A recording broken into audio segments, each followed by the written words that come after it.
Yeah, praise the Lord. Hanggang bukas at hanggang habang sila nandito. Praise the Lord. And of course, our speaker this afternoon, no other than our pastor, Reverend Janet Aliping Doctolero. Praise the Lord.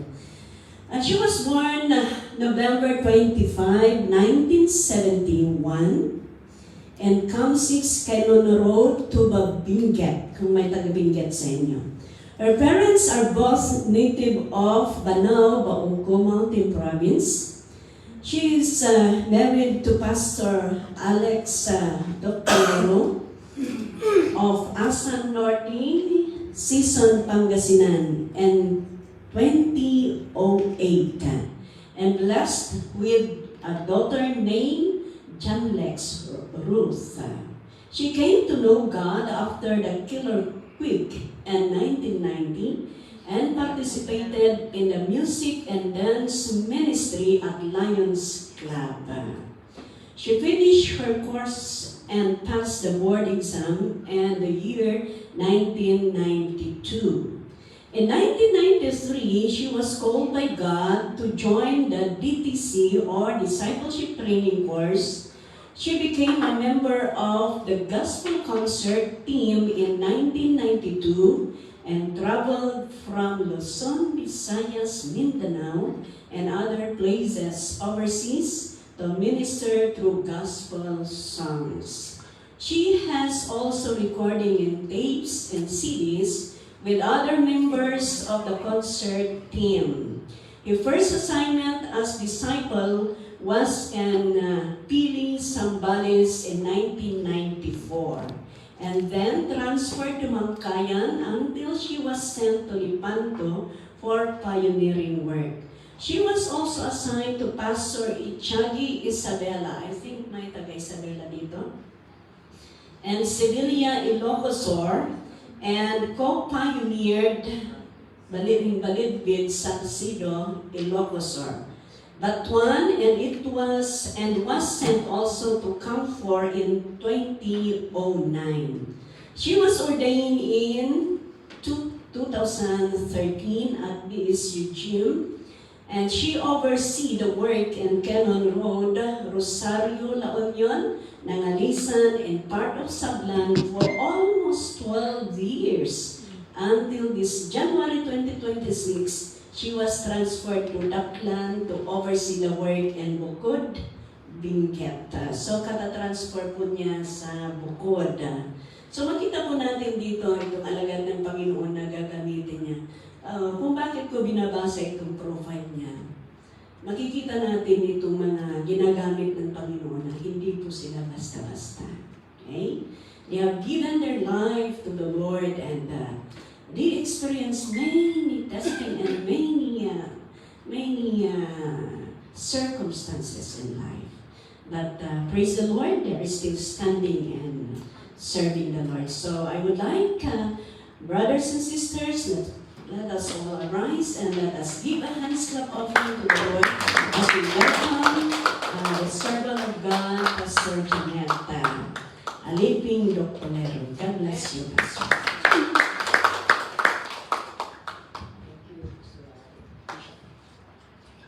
Hallelujah. Thank you so much, Bishop. Tayo manalangin. Let's pray. Our Heavenly Father, we are so thankful, oh God, for this time, this opportunity, Father God, that we came together, oh Father God, to worship and to listen from you. Yes. Thank you, Father God, for this, Lord God, day. Thank you, Father, for your presence, oh God. Now we commit everything unto you, even for the word that we're going to listen or we're going to learn. We pray that bless it, oh Father God. And hayaan mo po, Panginoon, ang mga salita ay mangusap sa amin. Yes, hindi lang po sa amin dito sa worship hall, kundi sa mga kapatiran na nasa online ngayon. Yes, yes. Maraming salamat, Panginoon. Alam po namin, Panginoon, na ang mga salita ay, O Lord God, you have already ordained your word, O Father, para po maipasakop-taparan ang iyong mga kagustuhan, Panginoon. Lord, maraming salamat. Basbasan mo ang bawat listeners sa hapon ito. We bless you, we glorify you. In Jesus' name we pray. Amen. Praise God. Isang mapagpalang hapon. Thank you, Bishop, sa bawat isa sa atin. Before we go to, we'll give you the message. Good afternoon sa ating mga Tuesday congregation, Wednesday congregation, at sa lahat ng mga naka-online ngayon sa amang dako ng Asia.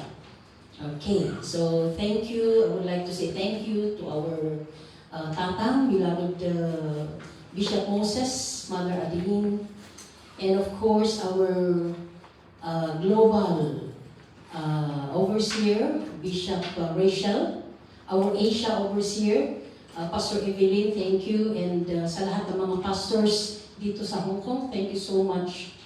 Alam namin na you have prayed for this for all of us. Amen. Amen. Praise God. Sabihin mo nga sa katabi mo, I'm glad that you are here.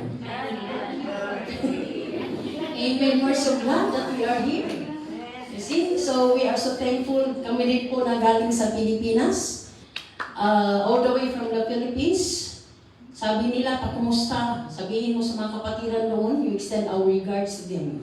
Sabi ng mga kapatiran natin doon, especially sa Bukod, kasi doon ako ngayon. Ito po yung sabi ni Bishop na only just this January, doon po tayo na-transfer kasi we stayed there for almost 12 years doon po sa Kenon.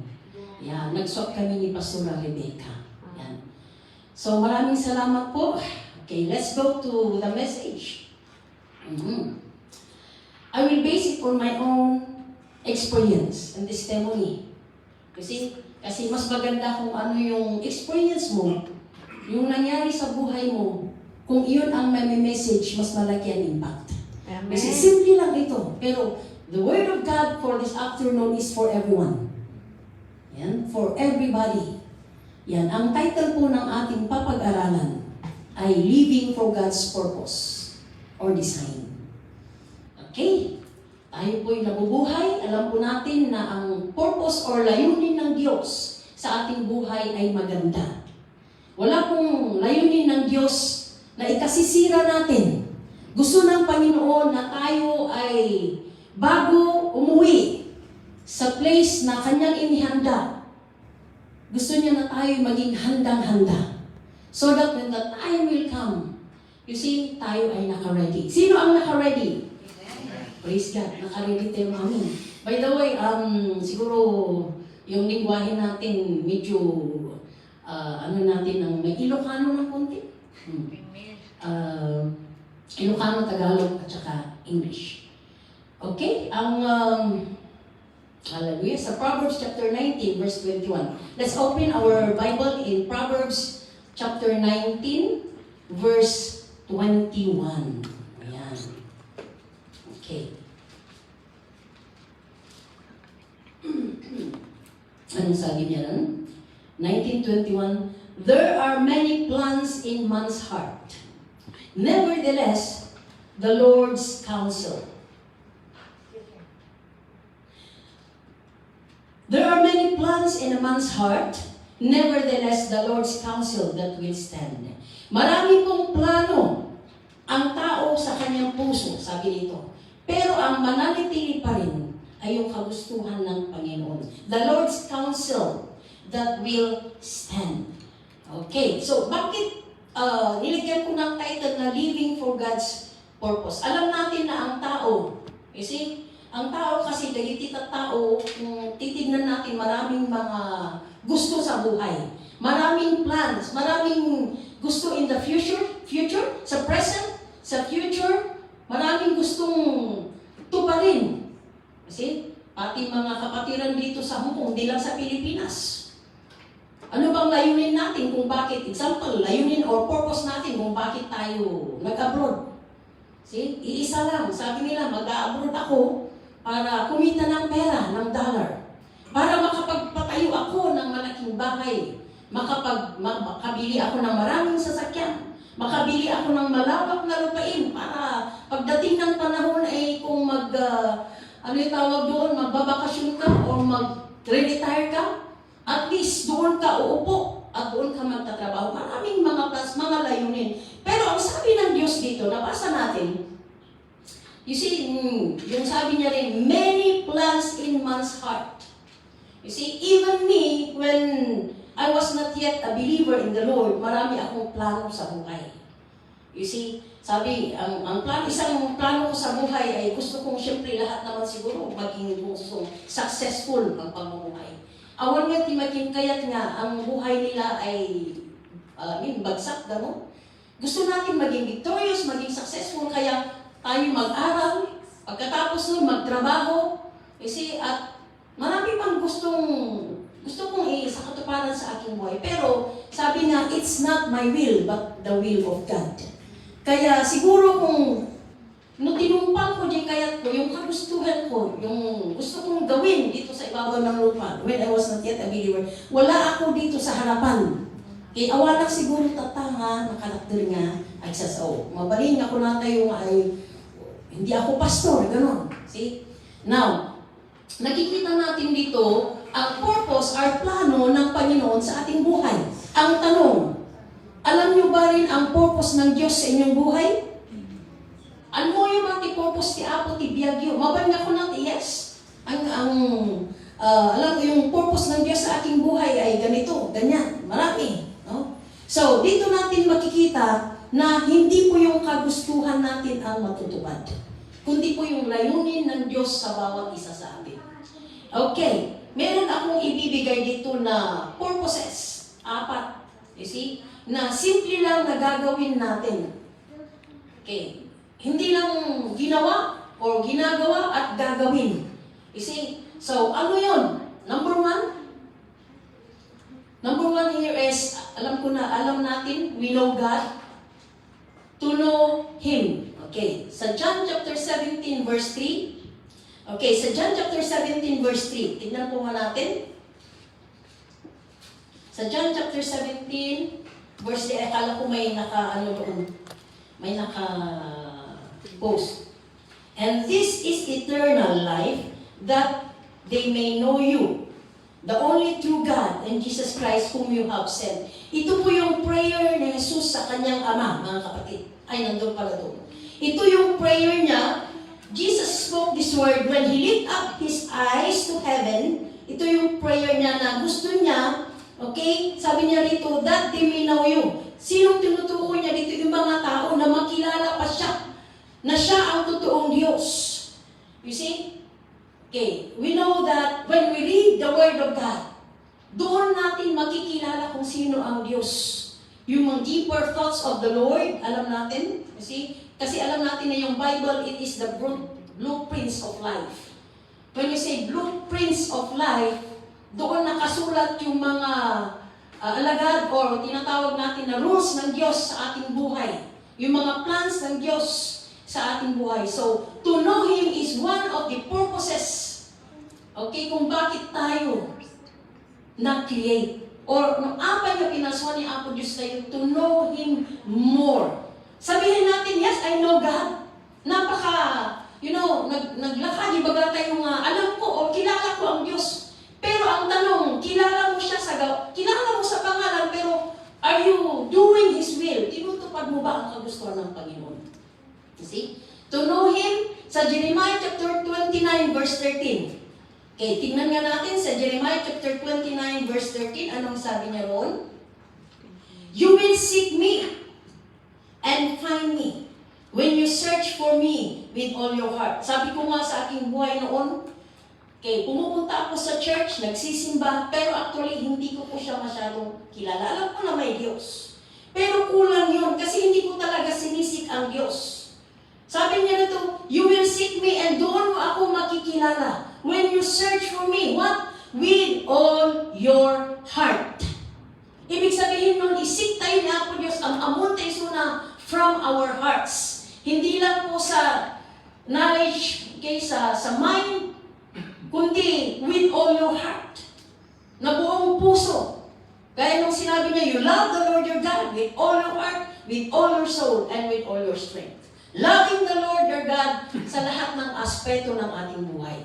So, yun ang gusto ng Panginoon na kilalanin mo muna natin siya. Kasi napakahirap ng hindi mo alam kung sino ang pinagsisilbihan mo. Maraming ganun.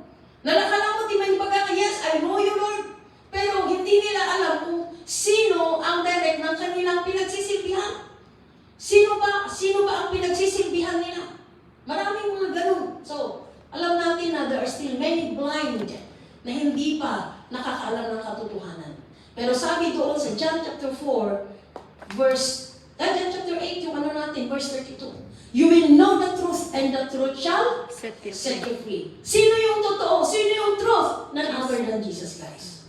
You will know the truth. Yan ang mag-set free sa atin. Sa mga bandages na nakatali sa iyo. When you know the Lord, okay, more and more, deeper, yan ang mag-set free sa iyo. Kaya sabi doon, there are so many nakakakita pero talaga hindi nila nakikita. Maraming nakakarinig pero hindi talaga nila naririnig. Okay? So, yun ang isang purpose natin. Okay? Sa paninilbihan natin sa ating Panginoon. Remember sa paki-flash nga, ayun. Sa 1 Peter chapter 2, verse 9. Okay, sa 1 Peter chapter 2, verse 9, anong sabi niya?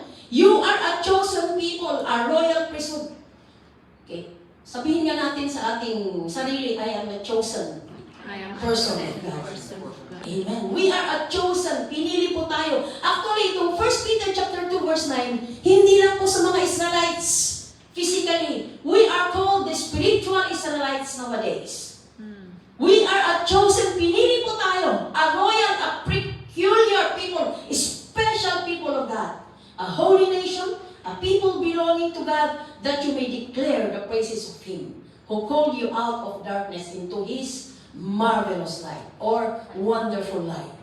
See? So, as we go on, marami pa tayong, kailangan kikilalanin muna natin ang Diyos. Number 2 is, ang purpose natin is, of course, hindi yung gawin natin yung gusto natin sa buhay, kundi to do His will. Simple lang ito. Kasi sabi ko nga, based on my own testimony. To do God's will. Ano yung mga kagustuhan ng Panginoon? Marami. Tuparin natin ang 10 commandments, mag-obey tayo doon. And of course, to love the Lord your God with all your heart, with all your strength, and with all your soul, and to love your neighbor as you love yourself. To do His will. 1 John chapter 2, verse 17. Gawin natin yung mga kagustuhan ng Panginoon. The world and its desires pass away, but the man who does the will of God lives forever. Kasi sabi niya rin sa Matthew 7:21, palaging binabanggit ni Bishop ito. Okay, i-connect natin sa Matthew 7:21. The man who does the will of God lives forever. But sabi niya, not everyone who says to me, Lord, Lord, will enter to the kingdom of heaven, but only he who does the will of my Father who is in heaven. You see, hindi lahat na nagsasabi ng Diyos o Diyos ay makakarating sa karya ng Panginoon, kundi lahat ng mga gumagawa ng kagustuhan niya. Kaya iyan ang isang purpose kung bakit tayo ay nagawa. Why we are created, to do and to obey His will. Kasi sabi niya roon, lahat ng mga, kahit sinasabi natin na Lord, Lord, pero hindi naman natin ginagawa ang gusto ng Diyos. Sabi niya roon, hindi makakapasok sa kaharian ng Panginoon. Okay, ano ba yung mga wills ng Diyos? Anya nagitipanggap iti ako? Of course, to do His will is to deny ourselves and follow Him. Yan ang isa. Number 1, deny ourselves. Sa Matthew chapter 16, verse 24. Sabi ko nga, maraming wills ang Panginoon na gusto niya na gawin ng mga creation niya. Matthew 6:24. Okay. To deny ourselves and follow Him, and of course, to be fishers of men. Sa Matthew 16:24. 16. 24.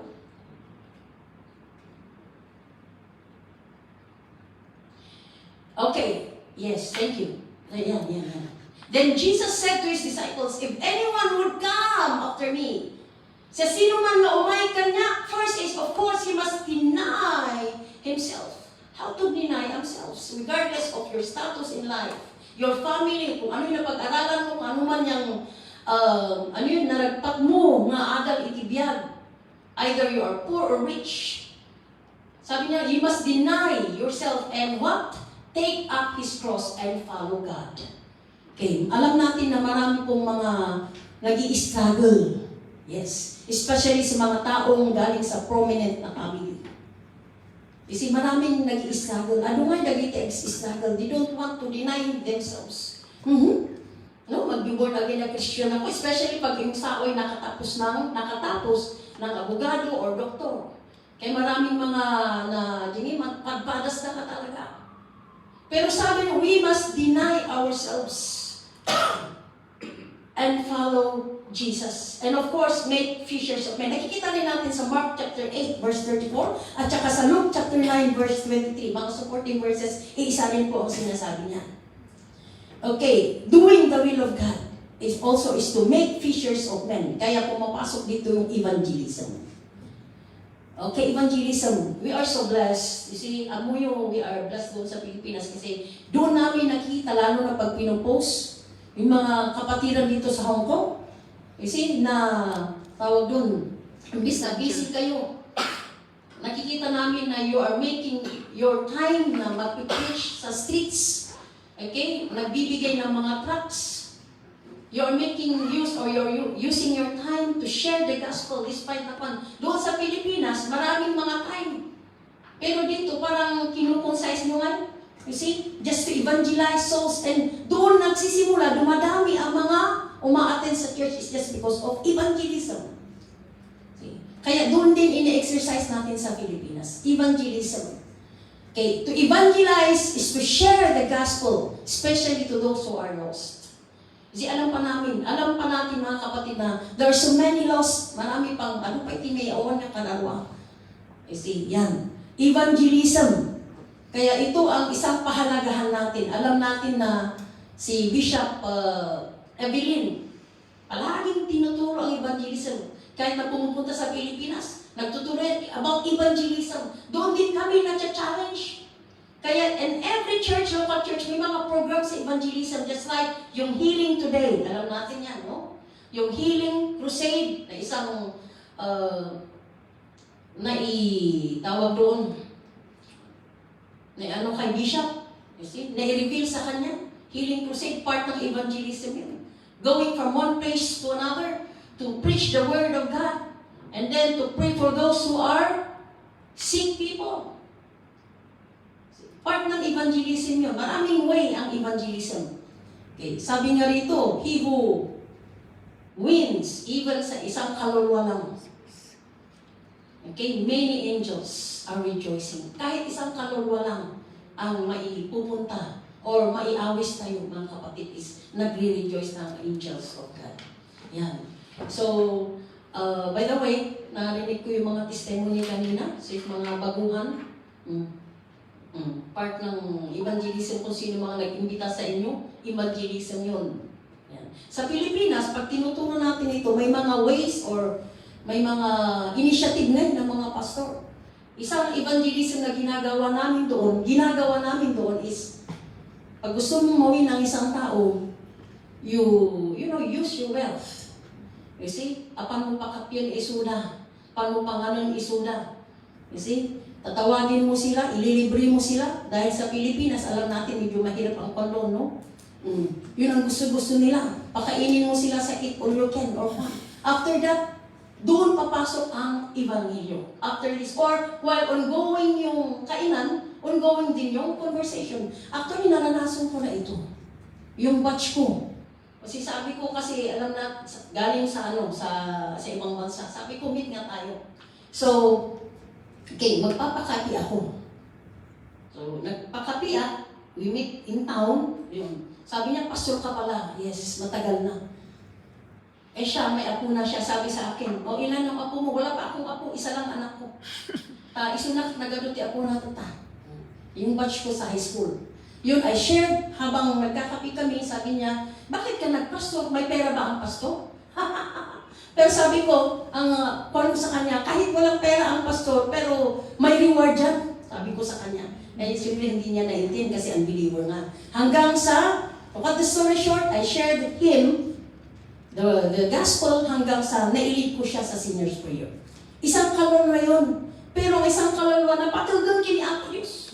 Kasi kahit isa lang, dalawa, gano'n. Kaya sabi nga each one bring one or each one bring two sa church. Kaya, yan, paspasan tayo ti evangelism data. Another way to do the will of God sa part ng evangelism is visitations. Ito yung nangyari sa Philippines ngayon. Meron yung hospital and home visitations. May hospital visitation ba dito, Bishop? Wala, no? Home visitation or anong tawag dun sa mga flats visitation? Sa mga bahay ng mga friends natin na hindi pa akwan? Tinitext natin sila, pasyal na ako dyan. Mamaya, i-share mo na yung word of God sa kanila. You see? Home and hospital visitations. Doon sa Baguio, maraming hospital doon. Pumupunta tayo doon, sinishare. Of course, nililay hands natin ang kamay natin sa kanila. You see? Pinipray natin sa kagalingan ng mga sakit. Yan. After that, pinapalo up natin sila, Pastor, mag-open tayo ng Bible study. Ayan. Nag-open tayo ng Bible study sa kanilang bayan hanggang sa unti-unting ko, dumadalo na sila sa church. That is product of hospital visitation. Magkikita tayo wakas dyan, even sa home. You see? Kaya yun ang isang goal namin doon sa bukod, Daklan. Lalo na pag doon ka, ay, napakahirap mag-evangelize to. Talagang konti pagano. Kaya we are praying that time will come, there will be breakthroughs sa lugar na doon. You see, kaya pipray natin ang bukod, kabayan. Kasi para marami din ang makakilala sa ating Panginoon doon. And of course, ang isa pa, ang gusto ng Panginoon is to make disciples. You see, sabi sa Great Commission, tingnan nga si Great Commission, Matthew chapter 28. Okay.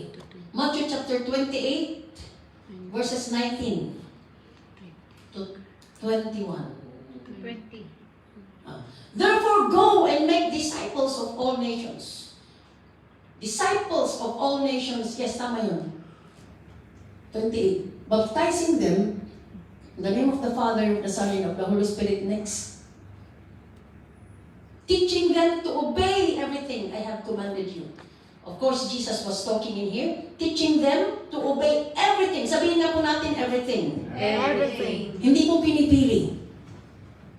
Ay, ito ang gusto mong discipline sa music lang. Kada tayo mga music ministers. Hindi lang sa music. Pati rin sa prayer. Okay. Everything I have commanded you, and surely I am with you always to the end of the age. Discipleship. Ito ang isang kailangan natin. Kasi hindi lang yung sila ay tumanggap sa ating Panginoon, mga kapatid. Sila ay makakilala sa Diyos, kundi ipamuhay yung nakilala nila. Sa gawain din, and of course, sa disciple, para sila ay mag-grow spiritually. Kaya kung nasa growth stage na sila din ay magdi-disciple. Parang paasa-pasa lang yan. Yan ang isang gusto ng Panginoon na purpose kung bakit tayo ay nilikha ng Diyos. You see?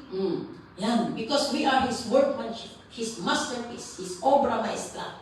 Sabi nga, chosen people, chosen person of God. To do His will. Okay, so number 2, doing the will of God. Kaya sabi niya, do His will, gawin natin yung mga gusto ng Panginoon para makarating tayo doon sa kaharian ng Diyos. Can you please go back sa 1 John chapter 2, verse 17. Sa 1 John chapter 2, verse 17. The man who does the will of God lives forever. Kahit mamatay tayo. Sabi niya rito, God lives forever is yung kahit hanman nga mabuhay ka dito ng 100 years, 200 years. Lives forever means doon sa kaharian ng Panginoon. EJ langit, itutukuyin na rito yung katapsat. Ano pa? Ang isang purpose, okay, is to worship Him. Sa John chapter 4, verses 23 to 24. To worship the Lord in spirit and in truth. Bakit ka binuhay o bakit ka ginawa ng Panginoon, ginawa ng Diyos? para may magpuri sa atin, magpuri sa Kanya. Kay John chapter 4, verse 23 to 24, iyan ang tema natin ngayon, 2026. A time is coming. When is the time? Now. And has now come, sabi nun, when the true worshipers will worship the Father in spirit and in truth. For they are the kind of worshipers the Father seeks. Yun, worshipers means yung talagang nananambahan, nagsisilbi sa Panginoon in spirit and in truth. There are two worshipers, false worshiper and true worshiper. Thank the Lord. Kasi tayo ay true worshipers ng Panginoon. Amen? Okay. Sabihin mo sa katabi mo, true worshiper of God. Amen. We are true worshippers. Ang false worshippers din, may true worshiper. Sabi noon, they worship me in lips, but their hearts are far away from me. Maraming nag-worship, yes, hallelujah, praise the Lord, I love you, Lord, but their hearts are far away from God. Paano natin nadidetect na far away from God? Nakikita natin sa buhay nila, sa everyday na pamumuhay nila. Yes. Kaya ang worshiper is you have to live from Sunday to Sunday. Hindi lang sa kung Sunday or may halimbawa Wednesday, dito tayo nakikita na tayo nag-worship sa Panginoon. After that, balik na naman tayo. Hindi po ganun.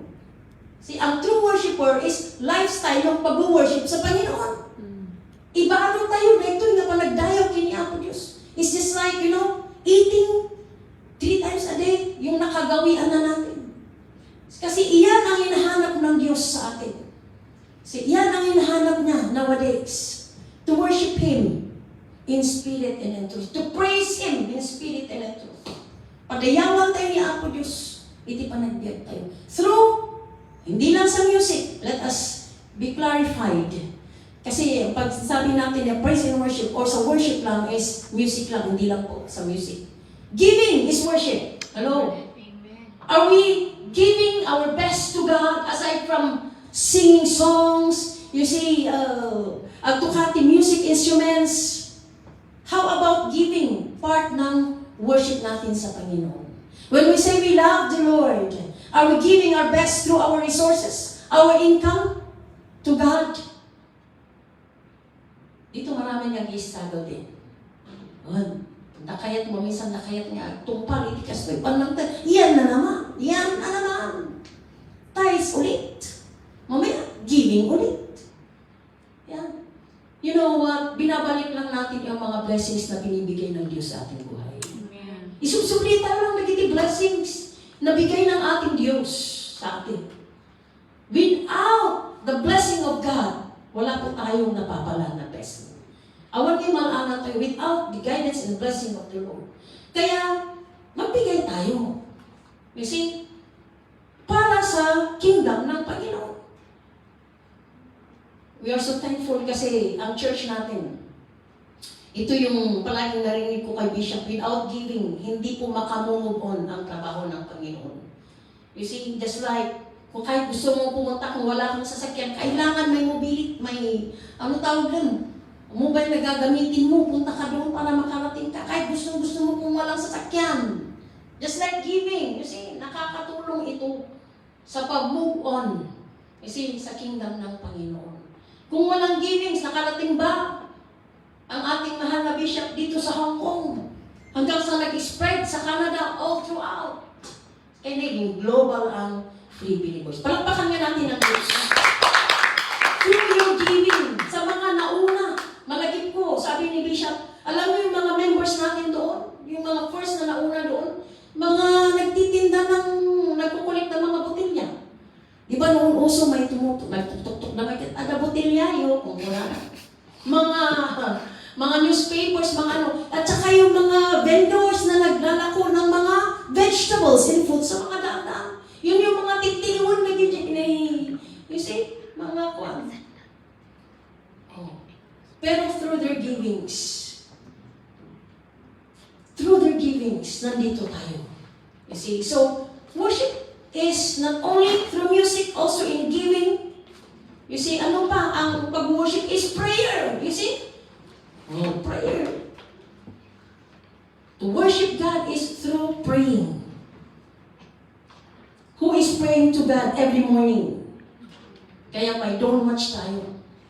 Hindi lang tayo magpe-pray kung may prayer fasting corporate prayer fasting sa loob ng church. Kundi every morning, just like eating your meal 3 times a day. You see, prayer, ano ti aspeto ti worship? Last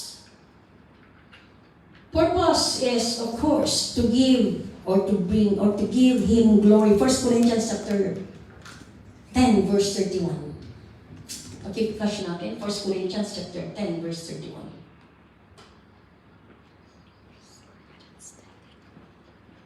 Whether you eat or drink or whatever you do it all for the glory of God. Kumakain ka, umiinom ka, kung ano yung ginagawa mo, sabi niya ito, gawin mo para sa kapurihan ng Diyos. Gawin natin lahat para sa kapurihan ng Diyos. Sa pamagitan ng mga talents na binigay niya sa atin, ay yung binigay ng Diyos sa iyo. Ano yung talent mo? Talent ba ang kumain? Talent natin lahat, di ba? Ang pa'y tao nga naamutimbangan.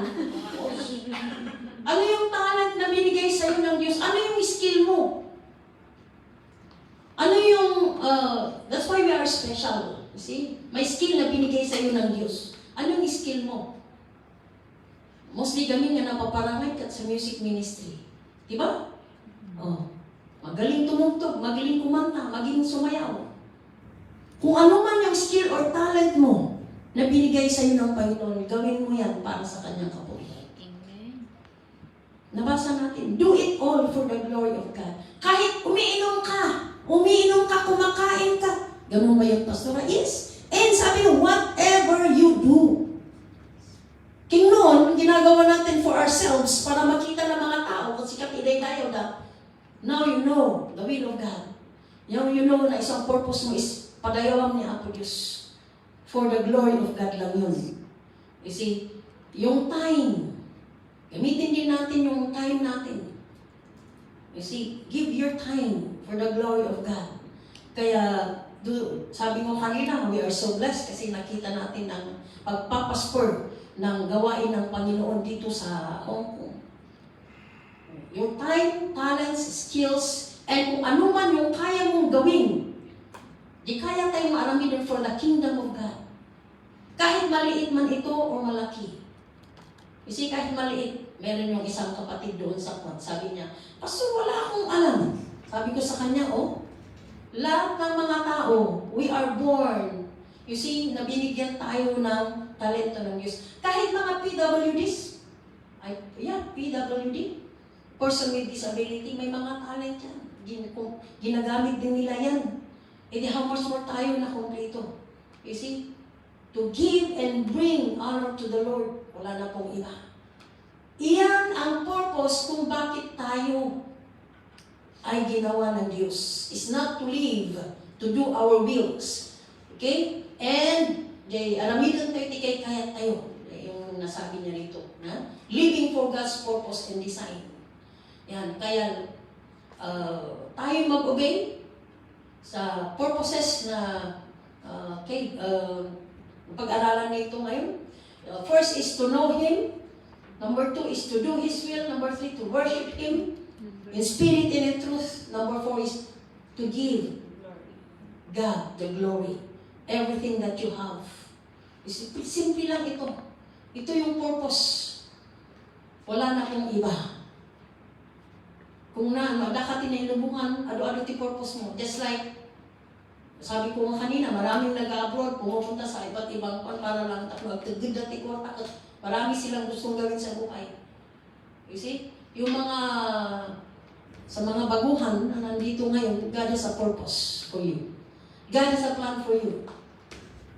Yung pinsan ko, nung first I think, anong taon nung pumunta kami rito, I forgot, inimbitahan ko siya. Tapos sabi niya sa akin, yan ba ang palaging ginagawa niyo? Walang time na, anya ngayon kasati, aramid at wala akong maipadala sa aking pamilya. Sabi ko naman sa kanya, binigay ko sa kanya yung verse na Matthew 6:33, anong sabi doon? Seek first the kingdom of God, and all these things shall be added unto you.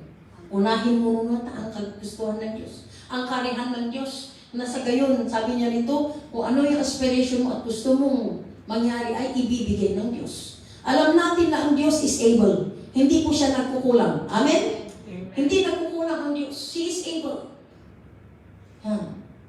All these things will be given to you as well. Kaya sabi ko sa kanya, handa nga at babawi nga.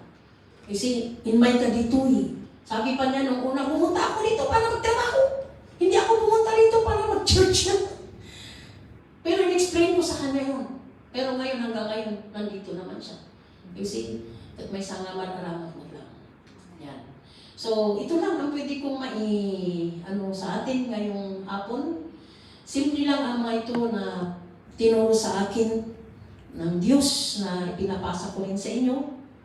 Ulitin natin to know Him, to do His will, to worship Him in spirit and in truth, and of course, to use our talents, our skills, our time for the glory of God. Amen! Amen. Tayo po'y tumayo. Hallelujah. Praise the Lord.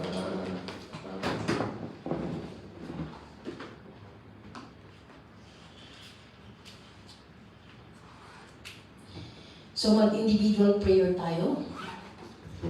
Individual prayer is na pakinggan natin ang salita ng Panginoon. Now, our prayer to God is, sabihin natin mismo, direct sa Panginoon, Lord, ano yung purpose mo sa aking buhay, sa aking pamilya, sa aking trabaho. And ang prayer natin sa Diyos. Mangusap tayo sa Panginoon. I know that the Spirit of God is here. Kasi He is listening to us right now. So individual tayo na mag-pray sa ating Panginoon. Then we will pray later. At least we have 1 minute to pray. Lord, ano yung purpose mo? Bakit mo ako dinala dito? Ano yung gusto mong gawin? Gawin ko para sa iyo, Panginoon. Yun ang prayer natin sa Diyos. Hallelujah. Praise God. Thank you, Jesus. Oh, rabababababababab. Si harabakanda rabash. Akarabasay arabakuna rabasakay. Hekerebiyakan rabash. Yes, Lord Jesus. Hallelujah. Hallelujah. Individually po na tayo mag-pray sa Panginoon.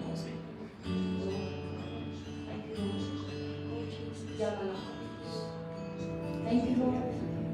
Lord, greatness of your purpose. Chosen us now.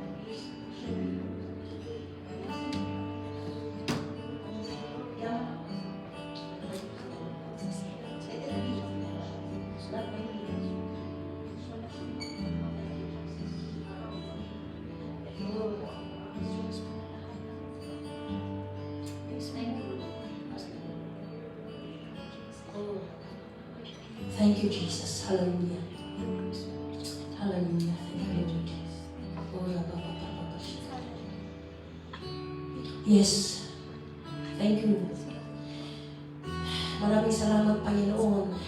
Minsan pa, ikaw po ay nangusap sa aming buhay. Yung purpose mo, yung plan mo sa amin, Panginoon. Marami po kaming gustong gawin sa aming buhay. But it is your will be done, Panginoon. Kung ano yung mga kagustuhan mo. Maraming salamat. Patuloy na i-remind mo sa amin, Panginoon. Lalo na yung, O God, to do your will, O Father God. Na mabuhay o mamuhay, Panginoon, na ginagawa namin yung mga kagustuhan mo sa aming buhay, Panginoon. Kasi alam po namin na ito yung ikasisiya, Panginoon.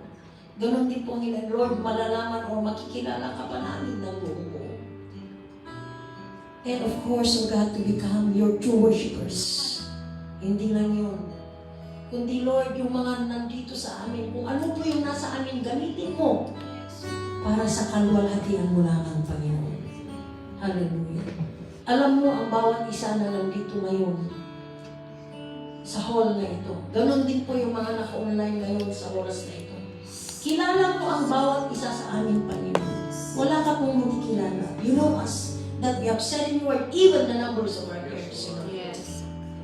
Wala pong maitatago. Alam mo, kilala mo kami, Panginoon.